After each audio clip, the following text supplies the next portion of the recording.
말씀을 보겠습니다. 갈라디아서 5장 2절에서 15절까지의 말씀입니다.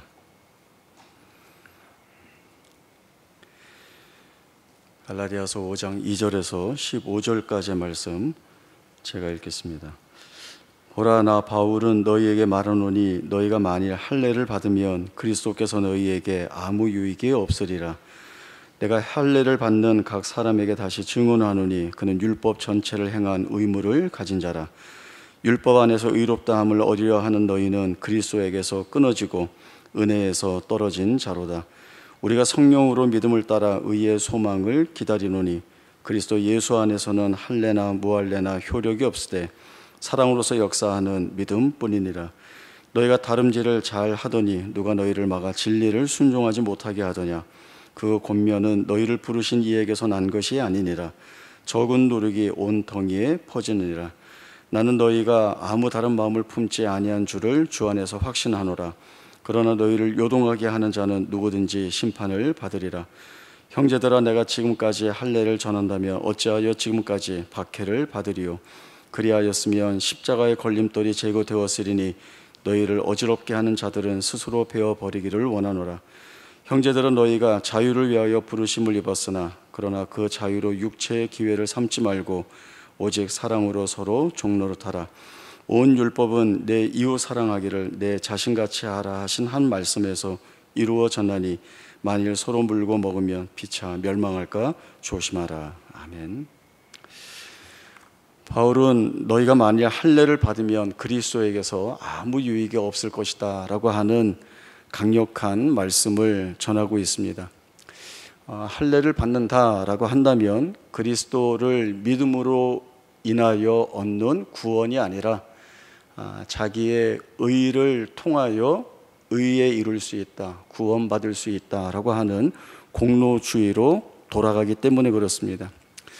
율법주의자들이 갈라디아 교회 교인들에게 할례를 받아야 된다 강조하는 것은 하나님께서 아브라함에게 할례를 받으라 명령을 하셨고 또 그 할례를 행해야 하나님의 언약 안에서 부름을 받은 백성이 된다. 그 표가 바로 할례다라고 하는 이야기를 하고 있습니다. 그러니 너희가 이방인이라 할지라도 하나님의 백성이 되려고 하면 그 표를 육신에 지녀야 한다라고 하는 이러한 이야기를 율법주의자들이 하고 있는 것입니다. 그러나 이러한 주장은 바울이 지금까지 갈라디아 교회 교인들에게 가르치는 복음의 내용과는 정상반되는 말씀입니다. 이 내용과 맞물려서 세례 요한이 전한 말씀도 있습니다. 마태복음 3장 1절에서 11절까지의 말씀 찾아보겠습니다.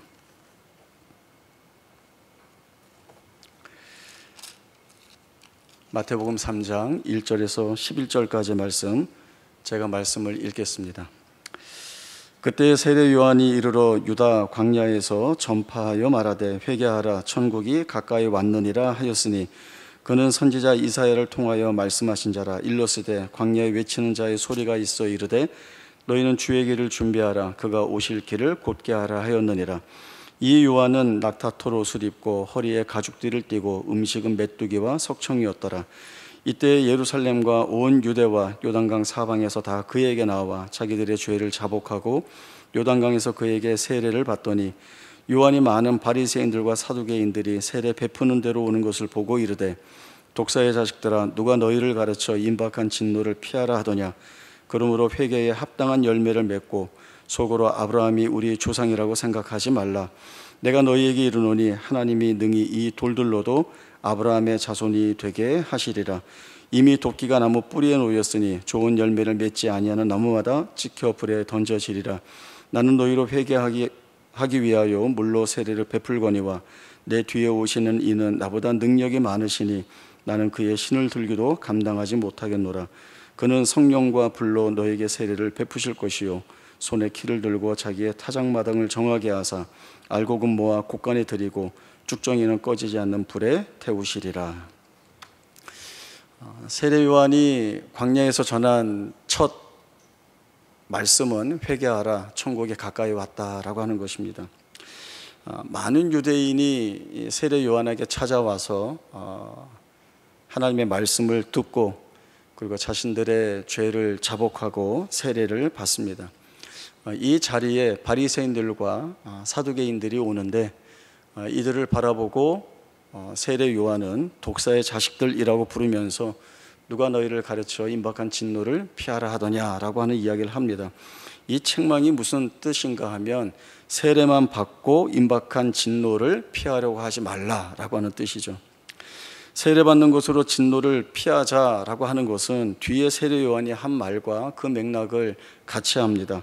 속으로는 우리가 아브라함이 우리 조상이라고 생각하고 있다는 것이죠. 그러나 세례 요한은 그 생각을 하지 말라는 겁니다. 아브라함의 조상이 뭐가 중요하냐, 뭐가 대수냐? 하나님은 능히 이 돌들로도 아브라함의 자손이 되게 하실 수 있다라고 하는 것입니다.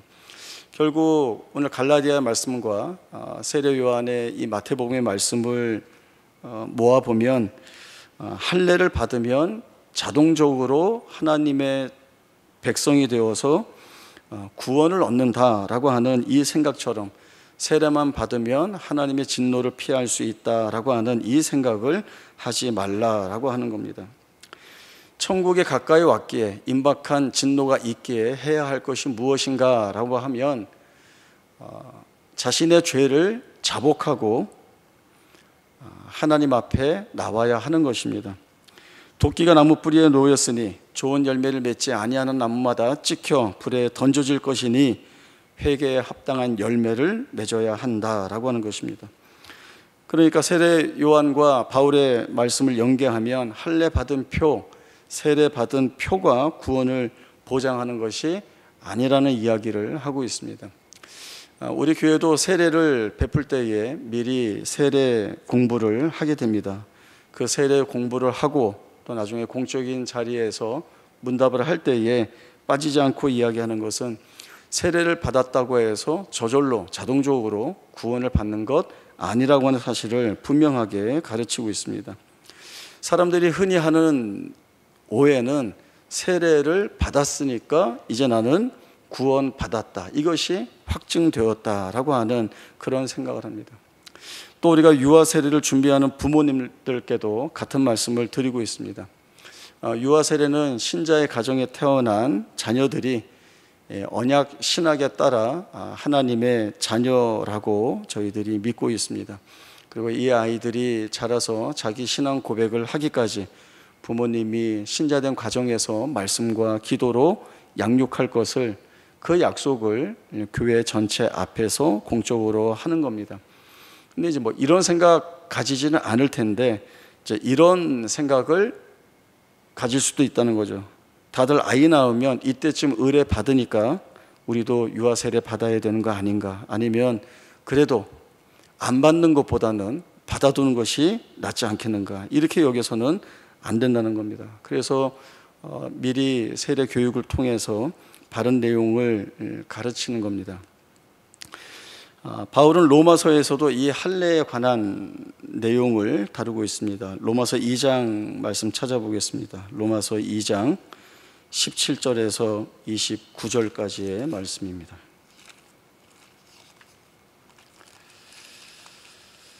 로마서 2장 17절에서 29절까지의 말씀 제가 읽습니다. 유대인이라 불리는 내가 율법을 의지하며 하나님을 자랑하며 율법의 교훈을 받아 하나님의 뜻을 알고 지극히 선한 것을 분별하며 맹인의 길을 인도하는 자요 어둠에 있는 자의 빛이요 율법에 있는 지식과 진리의 모본을 가진 자로서 어리석은 자의 교사요 어린아이의 선생이라고 스스로 믿으니 그러면 다른 사람을 가르치는 내가 내 자신은 가르치지 아니하느냐? 도둑질하지 말라 선포하는 내가 도둑질하느냐? 간음하지 말라 말하는 내가 간음하느냐? 우상을 가증히 여기는 내가 신전 물건을 도둑질하느냐? 율법을 자랑하는 내가 율법을 번함으로 하나님을 욕되게 하느냐? 기록된 바와 같이 하나님의 이름이 너희 때문에 이방인 중에서 모독을 받는도다. 내가 율법을 행하면 할례가 유익하나 만일 율법을 번하면 내 할례는 무할례가 되느니라. 그런즉 무할례자가 율법의 규례를 지키면 그 무할례를 할례와 같이 여길 것이 아니냐? 또한 본래 무할례자가 율법을 온전히 지키면 율법 조문과 할례를 가지고 율법을 범하는 너를 정죄하지 아니하겠느냐. 무릇 표면적 유대인이 유대인이 아니요 표면적 육신의 할례가 아니니라. 오직 이면적 유대인이 유대인이며 할례는 마음에 할지니 영에 있고 율법 조문에 있지 아니한 것이라. 그 칭찬이 사람에게서가 아니요 다만 하나님에게서니라. 이 말씀은 유대인과 율법이라고 하는 제목이 붙어 있습니다. 유대인이 가지고 있는 자랑이 무엇인가 하면 우리에게 율법이 있다라고 하는 것입니다. 그리고 그 율법으로 무엇을 하는가 하면, 무엇을 해야 하는가 하면 하나님의 뜻을 알고 지극히 선한 것을 분간하는 것입니다. 그렇게 해서 앞을 보지 못하는 사람의 길을 인도해야 하고, 또 어둠에 있는 자들에게 빛의 역할을 함으로 잘 이끌어내야 합니다. 또 율법에 있는 지식과 진리를 가진 자로서 알지 못하는 어리석은 자들을 말씀으로 가르쳐야 하고, 마치 어린아이를 잘 훈육하고 양육하는 것 같은 선생의 역할을 해야 한다는 것입니다. 그러나 문제는 이 방향이 아니라 자기가 알고 있는, 자기가 믿고 있는 바로 나아간다는 것이죠. 내가 앞을 보지 못하고 있는 자들의 길을 안내하고 있어. 어둠에 있는 자에게는 내가 빛이야. 어리석은 너희를 가르치고 있어. 어린아이라서 잘 못하는 너희들의 일을 내가 해주고 있어. 그러니까 바울이 지적하는 문제는 다른 사람을 가르치는 내가 내 자신은 가르치지 아니하느냐라고 하는 이 대목을 짚고 있습니다. 그리고 나오는 말씀이 뭐죠? 도둑질 하지 말라고 선포하면서 도둑질을 하느냐, 간음하지 말라는 내가 간음하느냐, 우상을 가증히 여기는 너가 신전에서 물건을 도둑질하느냐, 율법을 자랑하는 내가 그 율법을 범함으로 하나님의 이름을 모독되게 만들겠느냐, 이겁니다. 유대인들이 가지고 있는 자랑, 특권, 아브라함이 우리의 조상이다, 하나님의 율법의 말씀을 우리에게 주셨다, 선지자를 통하여 살아계신 하나님의 말씀을 우리에게 직접 전해주셨다, 이 자랑이 있습니다. 이 특권이 있습니다. 그러나 이 자랑과 특권을 자기의 허영을 채우는 조건으로 사용한다고 한다면 그것은 영 잘못 가고 있다라고 하는 것이죠. 그래서는 안 된다는 겁니다. 유대인들이 우리가 율법을 의지하고 하나님을 자랑한다라고 하는 것은 율법의 순종함으로 하나님의 뜻을 살펴 그 말씀에 순종하여 하나님의 백성 된 모습을 지키고 나아가야 하는데, 율법이 우리에게 있다라고 하는 그 이유만으로 자기 스스로를 격상시키고 있죠. 이방인들, 너희에게는 하나님이 율법을 주시지 않았다. 너희는 하나님의 택한 백성이 아니다. 우리는 택함을 받았기 때문에 우리는 구원에 이르고 의에 이르고 영광과 소망 중에 이르겠지만 너희에게는 심판으로 인하여 진멸밖에는 남아있지 않다라고 하는, 그렇게 나누는 것으로 율법을 사용하고 있다라고 하는 겁니다. 그것은 그렇게 볼 수 없는 것이죠. 그건 하나님이 율법을 주신 이유가 안 됩니다. 우리는 바리새인들에게서 그 모습을 고스란히 봅니다. 바리새인들은 구제할 때에 회당과 거리에서 드러내어서 했습니다. 사람에게 보이려고 그렇게 했습니다. 기도할 때에도 사람에게 보이려고 회당과 큰 거리 어귀에 서서 기도하기를 좋아했습니다. 금식할 때에도 사람에게 보이려고 얼굴을 일부러 더 흉하게 했습니다. 구제와 기도와 금식은 하나님이 행하라고 명령하신 것입니다. 가난한 자들에게 하나님의 마음을 가지고 긍휼한 도움을 주어야 한다. 기도한다는 것은 하나님께 아뢰어 하나님의 도우시는 손길을 간구하는 것이고, 금식하는 것은 사람이 할 수 있는 일이 아니라 하나님이 하셔야 된다는 그 믿음의 고백을 내 편에서 드리는 간구의 한 모습이라는 것입니다. 그러나 바리새인들이 구제와 기도와 금식을 행하는 목적은 이러한 하나님의 뜻을 알아 자신들을 순종의 자리로 이끌어가는 것이 아니라, 무엇 때문에 그렇게 하고 있다고 했습니까? 다 붙어있는 말씀이 사람에게 보이려고 그렇게 하고 있다. 그리고 이 말씀에서 또 하나의 공통점은 그들은 자기 상을 이미 다 받았느니라 라고 하는 겁니다. 사람에게 영광을 받았기 때문에 하늘에서의 받을 상이 없다라고 하는 것이죠. 이들과 다르게 주님은 어떻게 하라고 가르쳐 주시고 있습니까? 구제할 때에 오른손이 하는 것을 왼손이 모르게 하라. 기도할 때에 골방에 들어가 기도하라. 금식할 때에 오히려 머리에 기름을 바르고 얼굴을 씻으라. 그리하면 이 세 가지의 말씀에도 공통된 말씀이 나오는데 은밀한 가운데 보시는 하나님께서 다 행하시고 갚으시리라 라고 하는 겁니다. 내가 은밀히 하느라고 사람들이 알지 못해요. 그래서 사람들의 어떤 칭송이나 사람들 편에서 영광을 받지 못합니다. 그러나 누가 보고 계십니까? 하나님이 보신다는 것이죠. 하나님이 은밀한 가운데 보셔서 보신 하나님께서 그 모든 것들을 다 행하고 갚아주신다는 약속을 주시고 있습니다. 그래서 할례 문제로 다시 돌아와서 바울은 표면적 유대인, 겉으로 드러나는 육체의 할례 표시를 갖고 있는 그가 진정한 유대인이 아니라 이면적 유대인, 겉으로 드러나지 않는 내면 속사람이 유대인다운 유대인이 바로 그가 진정한 유대인이라는 겁니다. 그래서 할례를 육신의 표로 하는 것이 할례가 아니라 할례는 어디에 하는 거예요? 마음에 하는 것이죠.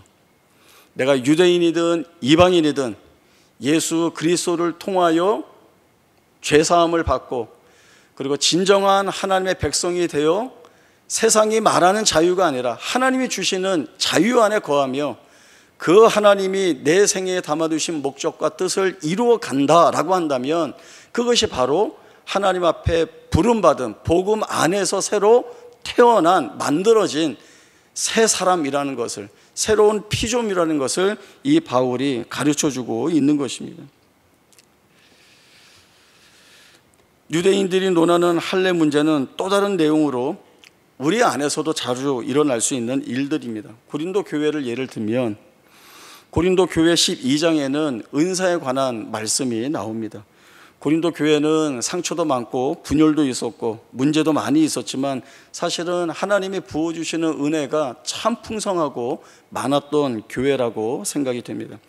하나님께서 이 고린도 교회 성도들에게 각양각색의 은사를 부어주셨습니다. 지혜의 말씀을 주시기도 하고 지식의 말씀을 주시기도 하고 방언을 주시기도 하고 방언을 통변하는 은사를 주시기도 하고 병 고치는 은사를 주시기도 하고 예언하는 은사, 영들 분별하는 은사를 주십니다.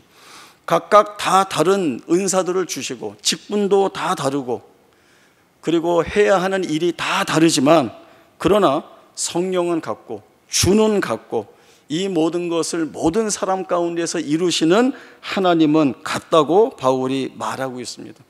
그러면서 하나님이 이 은사를 주신 목적이 무엇인가? 그것은 서로가 서로에게 유익되게 하기 위한 이유에서 하나님의 선물처럼 필요한 자들에게 부어주시는 것, 이것이 바로 은사다라고 말씀합니다.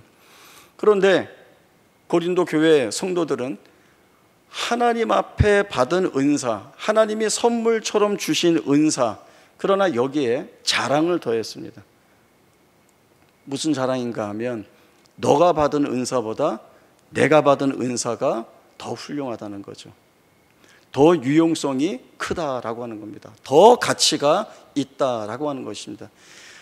하나님이 주신 은사의 목적은 상대를 유익하게 하라는 것인데 이러한 은사를 내 자랑거리로 삼았을 때에 상대를 유익하게 하는 것이 아니라 오히려 상대를 비난하고 비판하는 내용으로 이 은사가 소용되고 있다는 것이죠.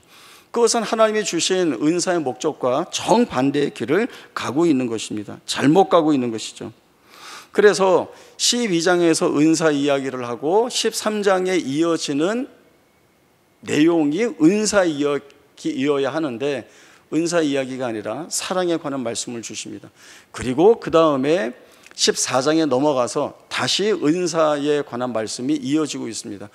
앞뒤로 은사의 말씀이 있는데 이 가운데 사랑에 관한 말씀이 왜 있는가 하면 바로 고린도 교회 성도들이 은사에 대한 이해를 잘못하고 있는 것. 그럼 답을 어디에서 찾아야 되는가 하면 바로 이 사랑에서 찾아야 된다라고 하는 정답지를 하나님이 보여주고 계시는 것입니다.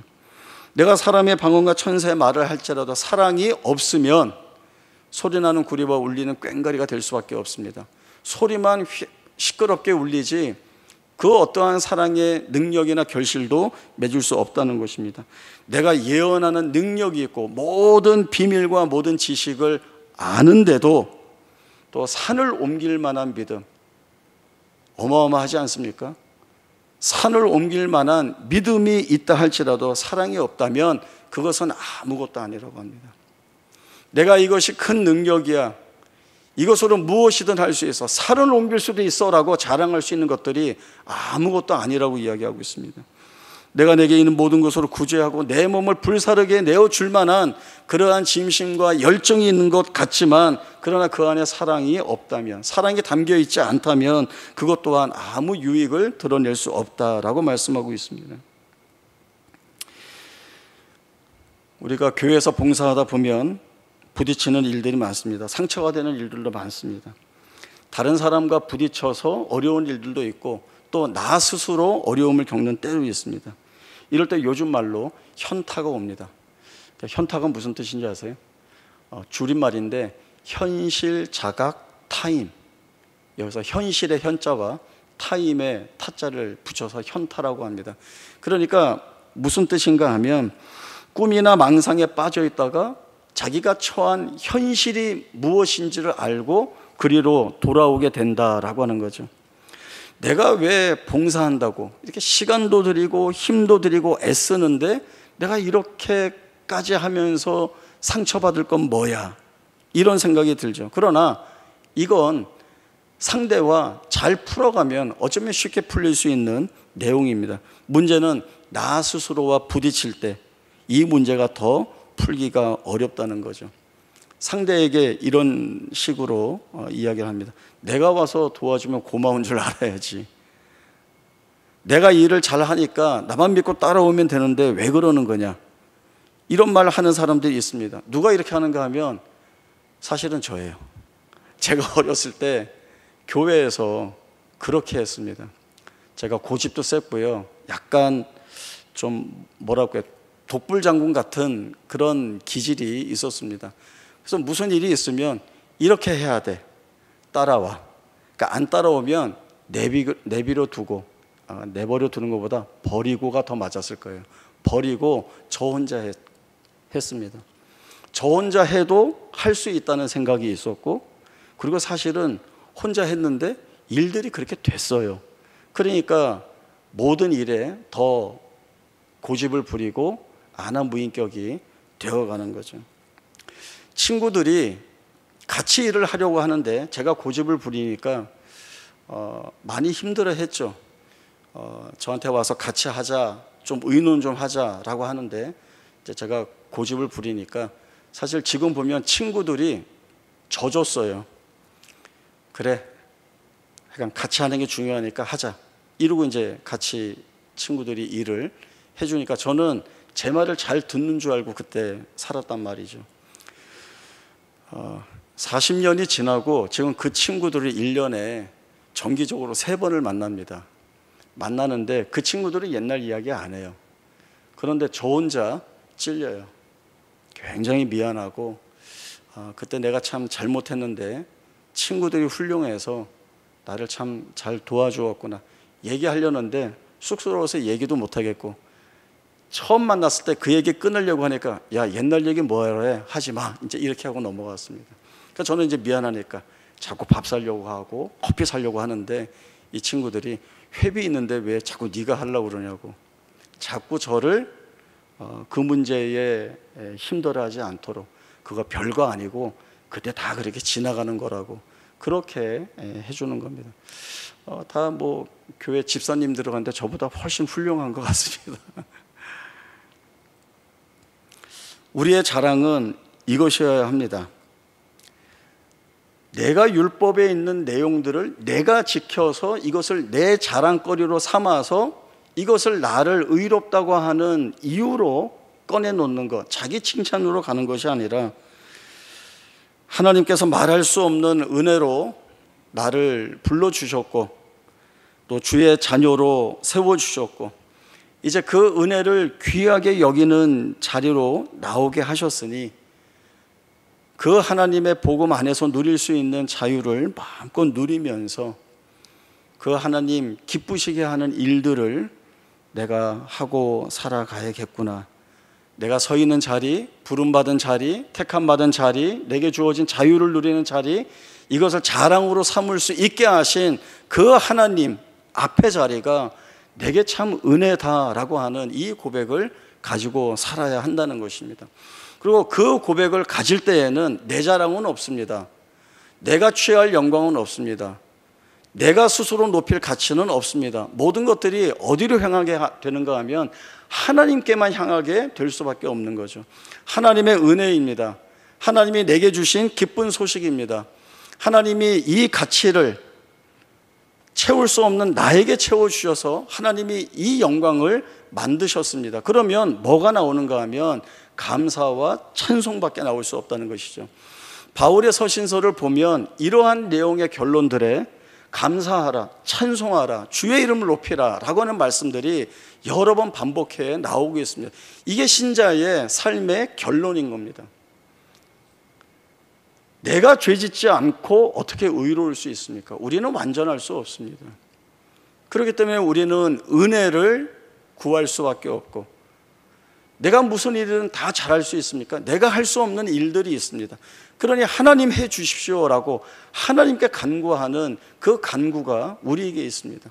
그러나 우리가 못한다고 해서, 부족하다고 해서, 틀렸다고 해서 하나님 우리 잘라 버리시거나 외면하시지 않습니다. 왜냐하면 하나님이 처음부터 우리를 부르신 그 복음의 내용이 우리 안에 자유를 주신 것입니다. 그 자유가 무엇인가 하면 처음부터 못했으니 불러드리는 자유이고, 틀렸으니 그래도 와도 되는 자유이고, 그러나 그 자유를 무엇으로 고백해야 하는가 하면 이 자유의 시작이 하나님이 내게 주시는 은혜에서 시작되었다라고 하는 이 고백이면 충분하다라고 하는 것이죠.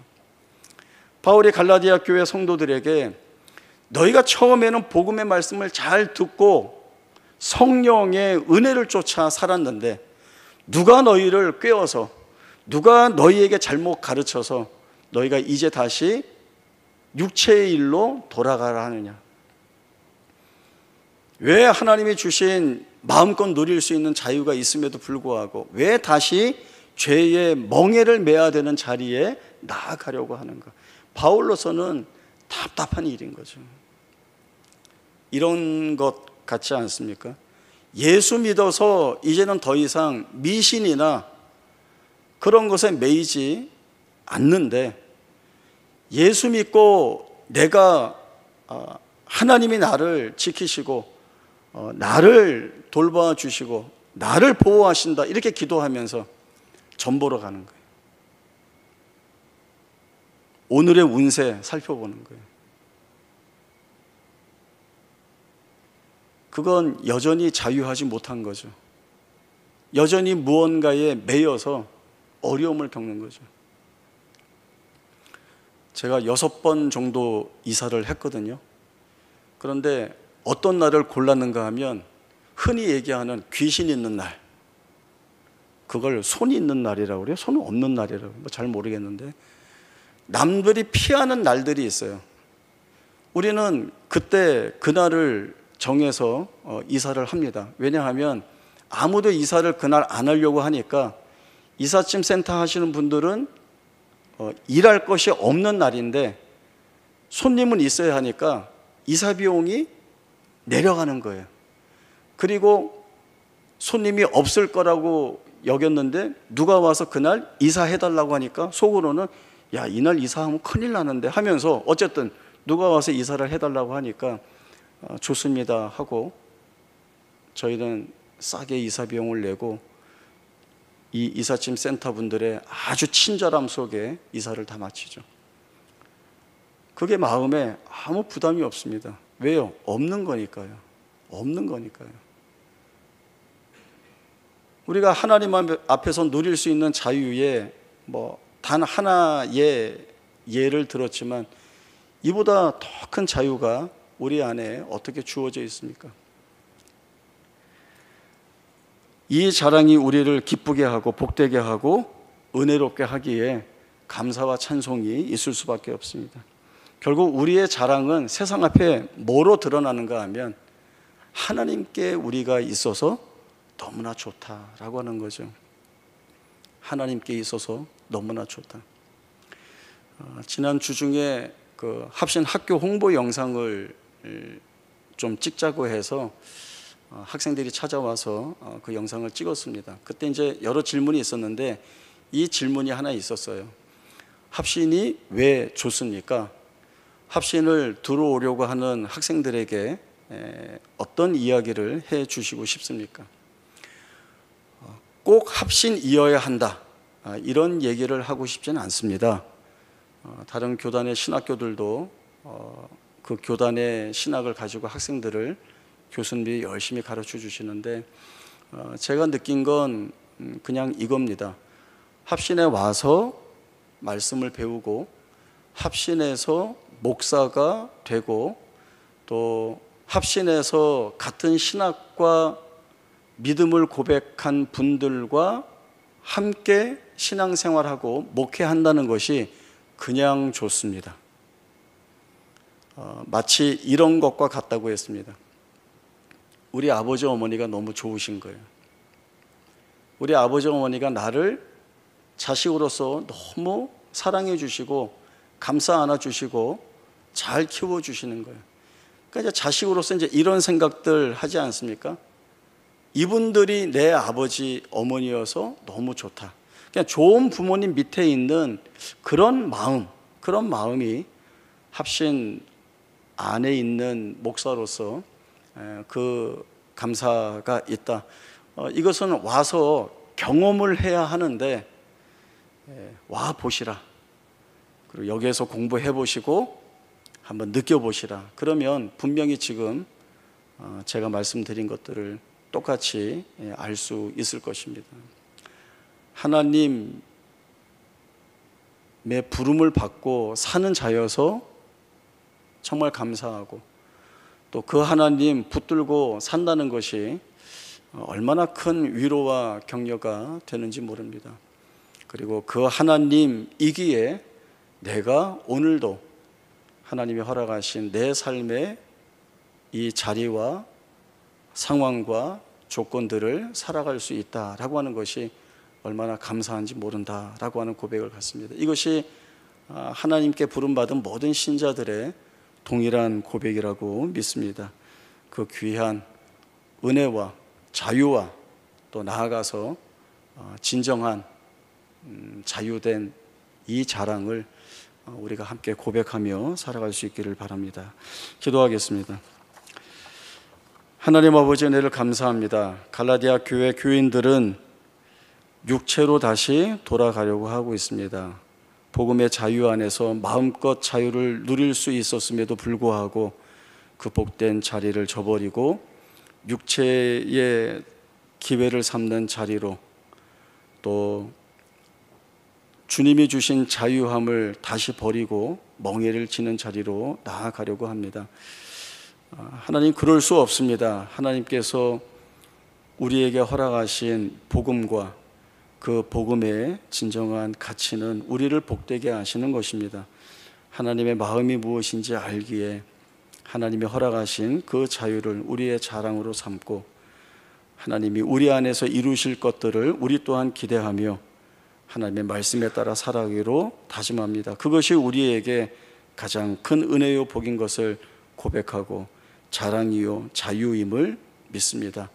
하나님, 오늘도 우리의 연약함을 아시는 주께서 우리를 붙들어 주시고 하나님이 복음 안에서 우리에게 허락하신 하나님 우리의 생애에 담아두신 목적과 뜻을 잘 감당하고 감수하며 이루어내며 살아갈 수 있는 귀한 자리가 될 수 있도록 그 자리에 서서 열심히 주를 향하여 나아가는 우리 모두가 다 될 수 있도록 은혜를 베풀어 주시옵소서. 거룩하신 예수님의 이름으로 기도하옵나이다. 아멘.